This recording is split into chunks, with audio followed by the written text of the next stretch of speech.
do you see very many other nonprofits? And maybe a second part of that question would be, are any of them serving the agents?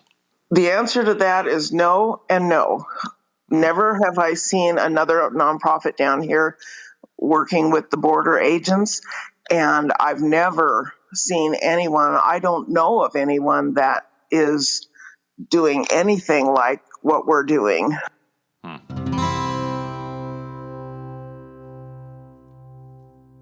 Welcome to Hey Chaplain.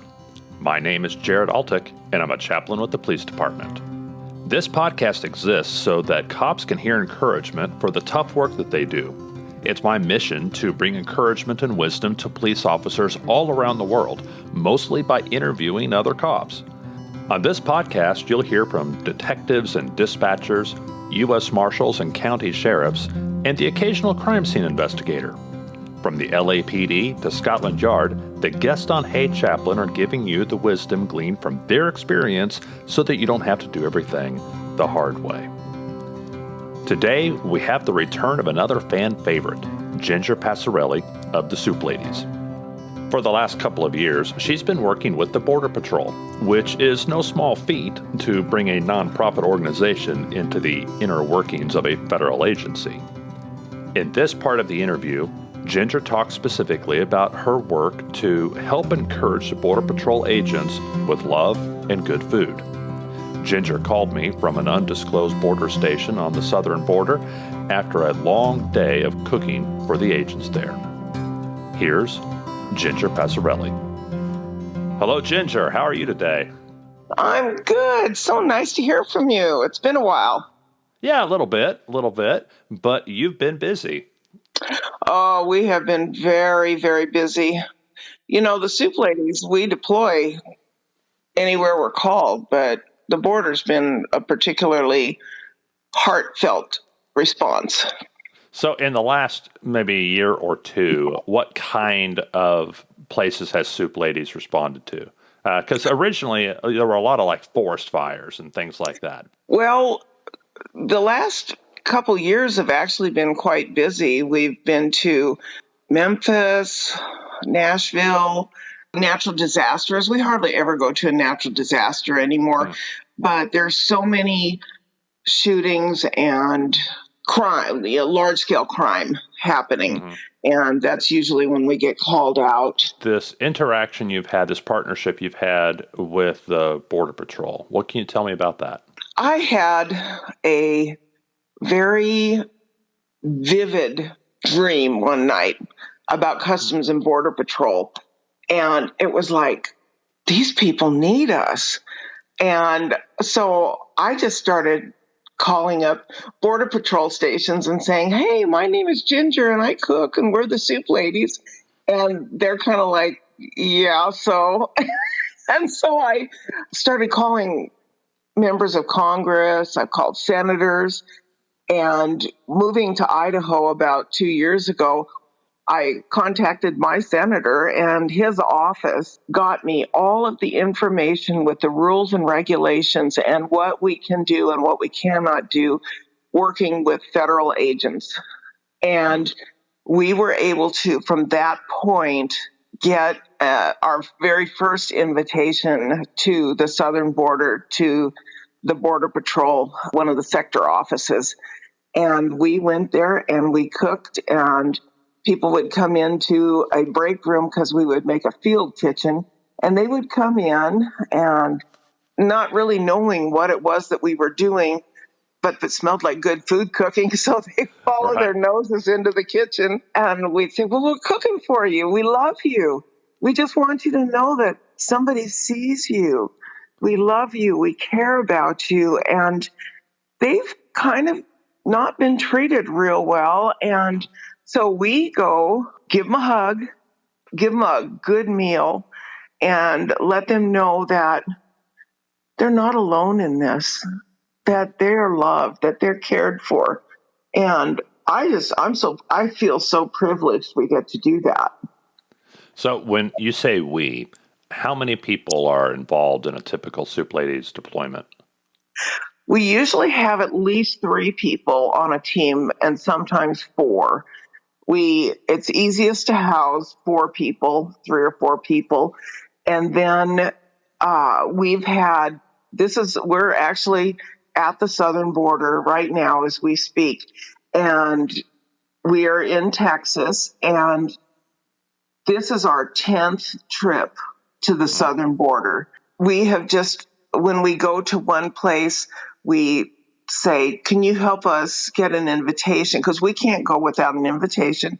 So somebody at the particular office that we would be at will help us get an invitation to the next sector over. Or so we've been to California, we've been to New Mexico, and we've been to Texas. And we are far from hitting all of the border stations. There's so many more to go. Do you see very many other nonprofits? And maybe a second part of that question would be, are any of them serving the agents? The answer to that is no and no. Never have I seen another nonprofit down here working with the border agents. And I've never seen anyone, I don't know of anyone that is doing anything like what we're doing. We've gone to a lot of trouble over the last few years. Well, since we've been operating, so more than a few years. We've been actually, Soup Ladies have been doing this for 20 years. And all of our Soup Ladies have incident command training through FEMA. We're all background checked. Many of us have to also do fingerprints every year at least. And with all the different agencies that we work with, some of them require really extensive background checks. We're vetted, very highly vetted, because we're going into very secure areas, and for them to know for sure we're okay, it's really, to me, it's an honor and a privilege to be trusted to that level. So we use butane burners. So we travel with our soup pots and the butane burners. Obviously, we can't take butane on airplanes. So we have what we call body bags, and they have 4 soup pots and a burner or 2 in the bag. And once we get there, we set up these portable burners, like when you go to the Holiday Inn and they cook you breakfast. Little omelets, they have a little burner. There's those kind of burners. And we use 20-quart soup pots, and we make 5 gallons at a time. So we may have, like tomorrow, we have an extra busy day, so we'll be cooking 6 or 7 pots. So that's 35 gallons of soup to feed the folks. Oh yeah, we're not little. How many agents are coming through in a shift? And then how are there other people? Are there clerical workers or other agencies, or is it just Border Patrol agents? Good news travels fast. So when we hit a station, we had people from the sheriff's office, we had the police department, people from the shop that were working on the trucks. Everybody comes into the building, word spreads, and when there's food, and the beauty of this is there is no charge to any agency ever. We just go in, we cook them fabulous food, we hug them and love them, and it costs nothing to hug them. And because we have really generous supporters, we are able to continue this. 10 trips to the border. I live in Idaho. Our other 2 ladies that are here from Washington, and we all pay our own way. We get down here, we work our tails off. We're on our feet all day, and we just get to meet the most wonderful people. And they're so grateful. You guys are just cooking for it? You came all this way to cook for us? 2,000 miles to cook for them. That's incredible. I love it. That's meaningful beyond just filling their stomachs. Yes, it is. It really is. It's an act of service. And, I've had so many people say, oh, I wish I could do what you do. Well, do what God calls you to do.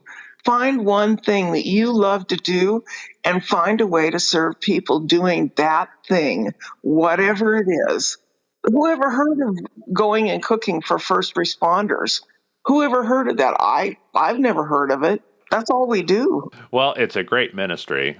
Tell me a little bit more. When you go on these trips, how long can you deploy for? Is there like a law of diminishing returns where you just can only go so many days before you have to take a break?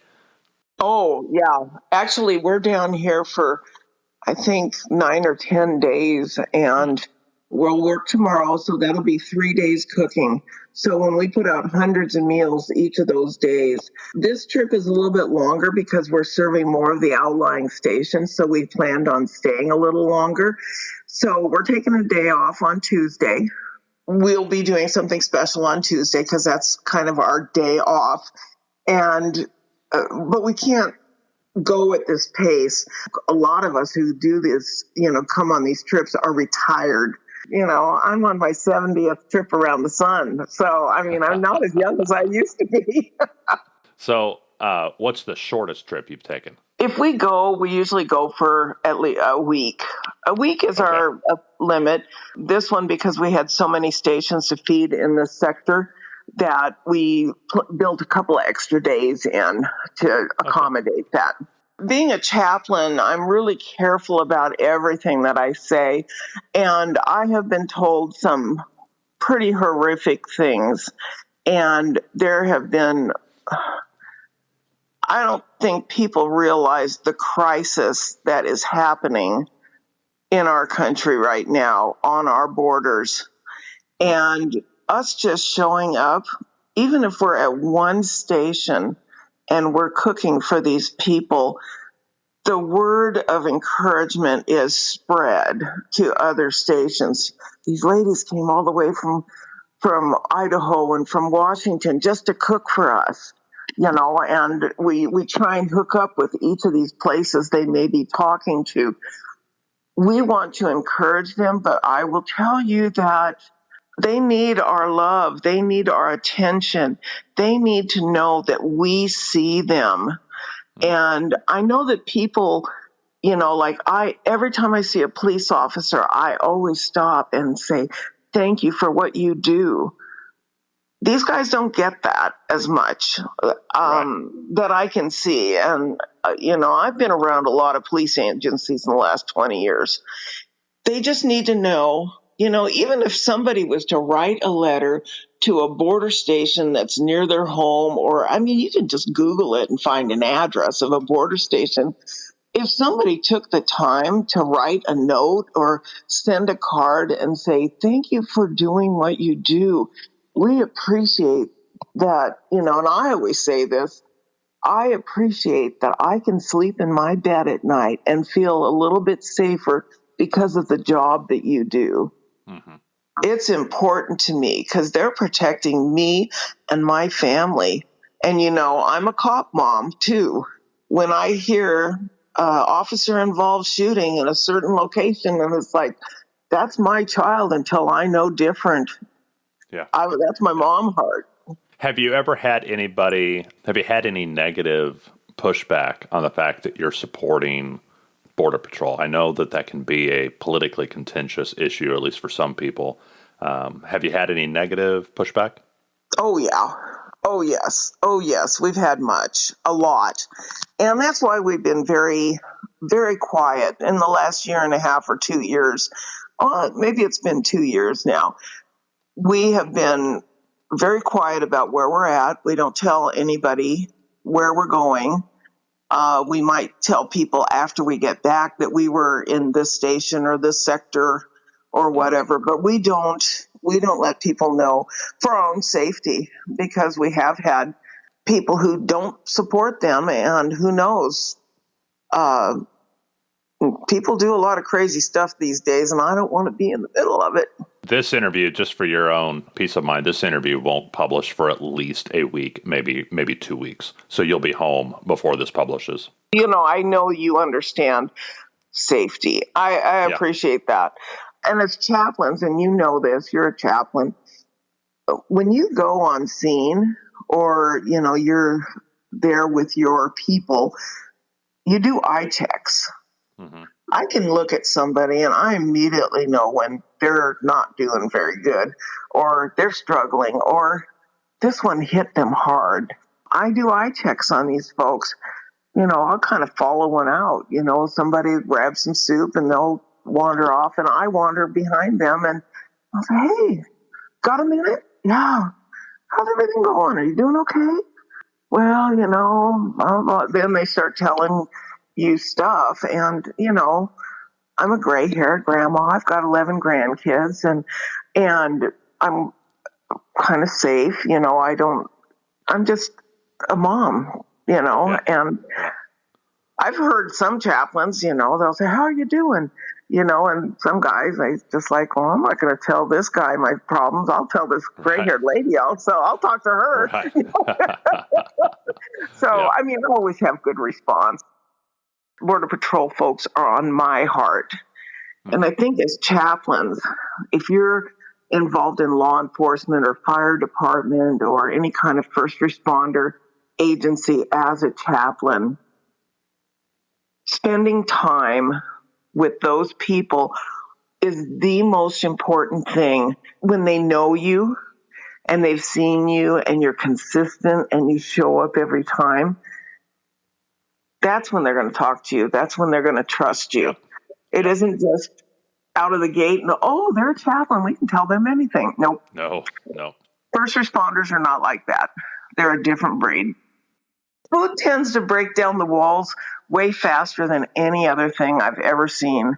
Like today we made chicken enchilada soup, and, we tore up corn tortillas and put in it, and put piles of cheese on it, and served it. And then we made, tomorrow we're going to do a loaded baked potato soup. And, we put 5 pounds of chopped bacon in a pot of soup. And when those guys and gals come in to get something to eat, that may be the last meal they're going to get for 12 hours. You have to make it count. Certainly the best meal they'll have. I've seen some of the snacks that cops carry with them. It's not the healthiest stuff, and so.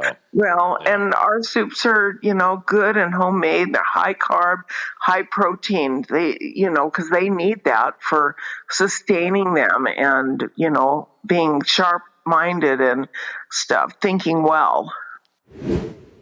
The first time we ever walked into a border station, it was every hallway, every doorway, they all looked alike. It was office after office after office. And then we get to the break room, and there's government posters on the walls, and I don't expect them to be working in a home environment, because that isn't home. Right. That's their job. But that kitchen is ours as long as we are there. We kind of do a little sweet takeover. Of that room. It's not a hostile takeover. It's a friendly takeover. Right. It's not a hostile takeover. It's just a nice little takeover. That's our space while we are there. And everything has been so respectful. And whenever I need anything, I can just poke my head out in the hallway, and I'll see somebody walking down a hallway, and I'll say, "Hey, could I borrow you for a minute?" And they come over and they go, "What you need?" And I say, "Well, could you lift this for me and put it over here?" And our soup pots weigh almost 50 pounds. Oh, sure. When they're full of food. And so I can't lift it. It's just too heavy. And so I grab people, and they're always ready to help. And this one guy, I just grabbed him. I didn't know who he was, and so he picked, "Oh, sure, I'll help you." And he lifted and put it where I told him. And I said, "Do you want some soup?" And he goes, "Sure." And so he took some and left. And somebody goes, "Do you know who that is?" And I said, "Not really." And it was like the commander or something like that, or somebody, I'm sure he has people to do stuff for him, but yeah. But I do some special agent in charge, and you've got a moving soup, right? Right. And that's happened so many times, because when I need somebody, I need whoever's standing in front of me. And so I just grab them and stuff. But they have to know that they're loved and appreciated just as much, whether it's a command staff or whether it's boots on the ground. They all need to know that they are loved and cared for. And they're always helpful. If you ask them to do something, they're always helpful. They're always ready and willing to serve. What amazing people they are. How are border agents the same as other first responders, and how are they different? Border agents they're law enforcement, and they have a certain way that, if you've been around police officers or U.S. Marshals or FBI, they have a certain way that they carry themselves. And the Border Patrol is no different. They're law enforcement, and they just want to go home at the end of their shift. And isn't that the goal of every law enforcement agency? Everybody goes home. One of the things that I've seen in the last year or two is an emphasis on peer support and training more chaplains. Because when I first went down here like 2 years ago, I never met the first year, I don't think I met a single chaplain. And now I'm meeting way more chaplains. It's been fantastic. So are their chaplains all federal agents or? Yes, they have to be an agent to be a chaplain. So they do their job and then they do their chaplain work. So they're kind of double duty. Yeah. But they have to be agents to be chaplains. In preparation for this, I did a bunch of research, did a lot of reading. They talked about the moral injury that they have because, especially the human trafficking and the way that the cartels will traffic groups of people who want asylum or they want to make an asylum claim. And then that provides cover for other groups to come in that maybe don't want to get caught. So you have the groups that want to get caught, and you have the groups that don't want to get caught. And the cartels are orchestrating this pretty masterfully, including, taking people who've been emptied out of jails in Venezuela, and places like that, and Africa and other places. I mean, all around the world, China, and they are moving these people through. Some of them are criminally insane. Some of them are just desperate people that maybe don't have an asylum, like a legitimate asylum claim, but they are certainly in need and they're desperate and they've spent every last dollar to get this far. That has an effect on these agents.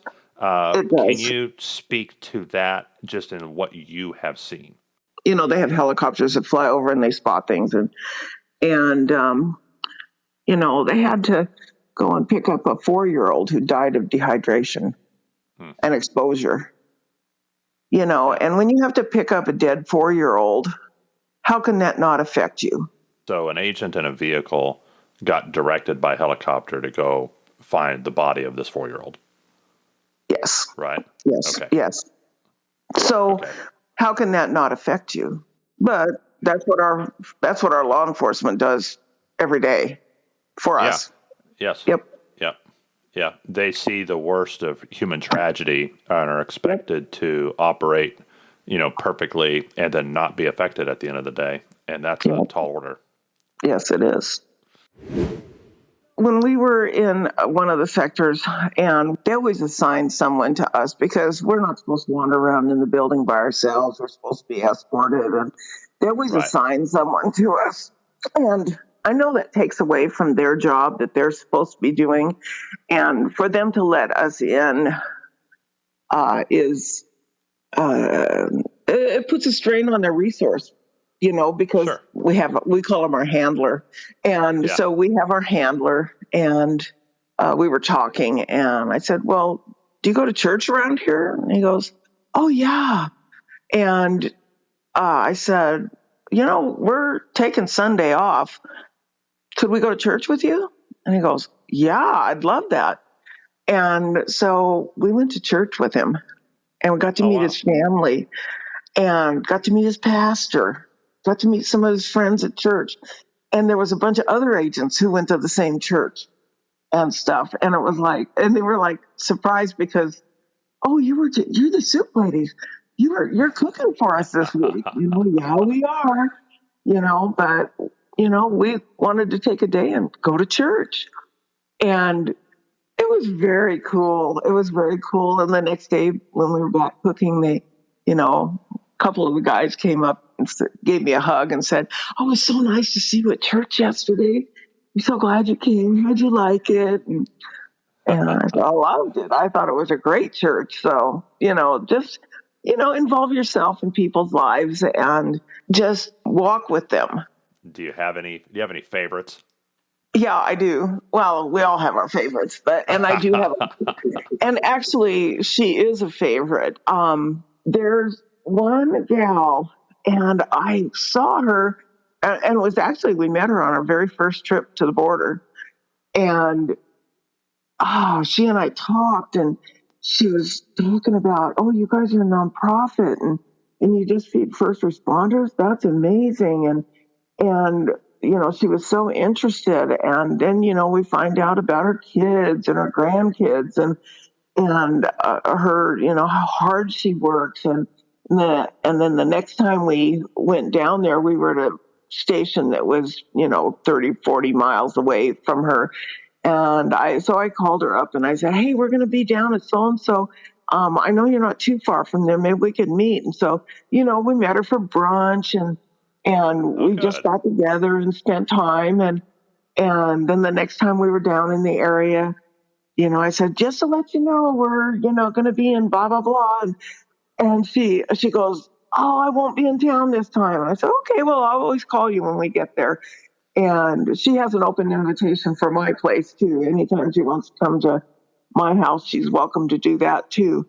And then the next time we were down in that area, that wasn't too far away, we said, oh, we're in town again. And she goes, great.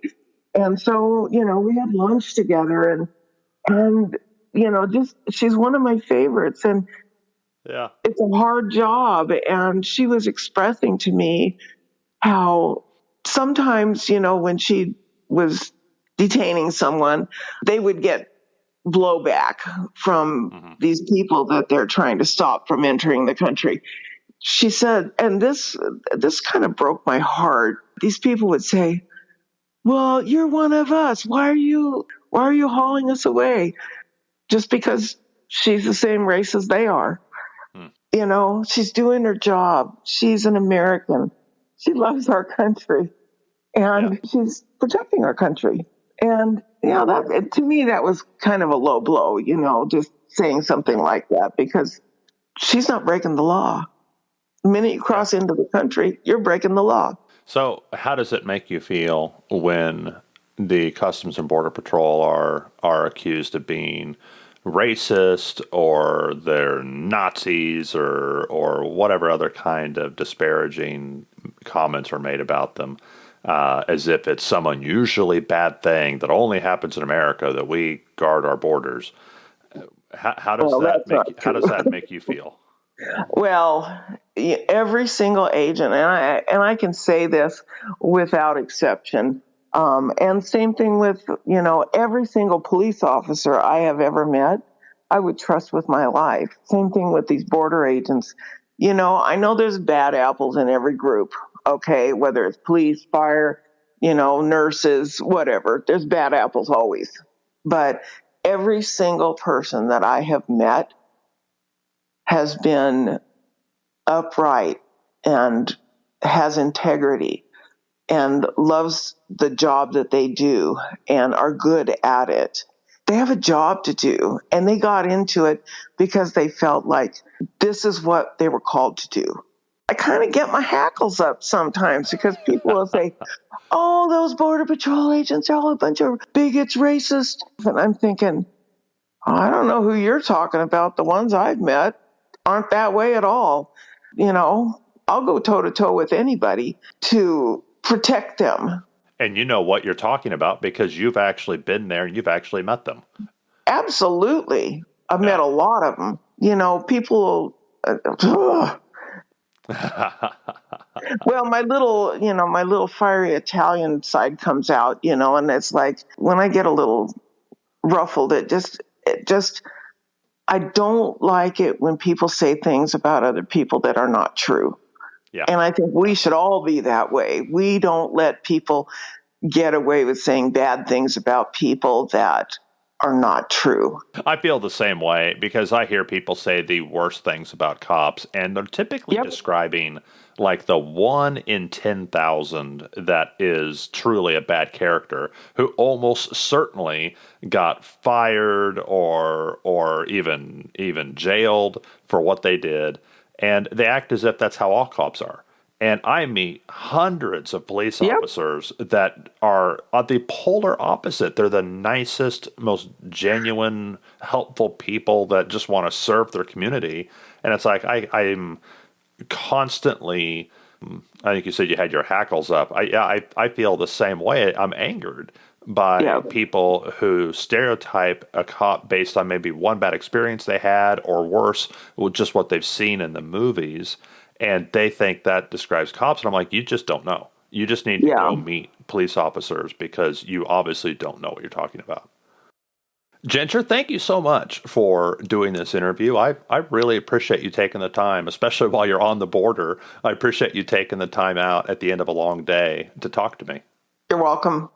I'm so happy to talk with you, and I'm so honored and blessed to be able to be where I'm at on the border, feeding the border agents, but I'm also blessed that there's other people that might want to know about what we do and how to do it. And if they want to give me a call, I'd be glad to help them do something about that. Fantastic. Thank you so much. Ginger and her teams of soup ladies are truly unique, but they don't have to be. Ginger has learned a lot both as a chaplain and running this nonprofit, and the rest of us could learn a lot from her. So I'm going to take another portion of this interview and release it as a part 2. We'll talk about why and how to serve first responders and a little bit more about what makes the soup ladies special. Here's a little bit of that episode. All of our soup ladies have to have incident command training through FEMA. We have to know how an incident is set up so that we know our place. We're always in logistics. So when you're working with government agencies, I always tell people, if FEMA tells you you need to learn to quack like a duck, you better go learn to quack like a duck. You need to know what they think, how they operate, and it's not all about you. This show is commercial free because listeners who want to encourage cops buy me a $5 virtual coffee at buymeacoffee.com/HeyChaplain. That link is in the show notes. Your generosity makes it possible for police officers to hear something positive. The views expressed here are the personal views of the host and our guests and do not necessarily represent the views of any law enforcement agency or its components. If you like this episode, please share it with a cop or someone who loves a cop. Thank you for listening to Hey Chaplain, and as always, pray for peace in our city.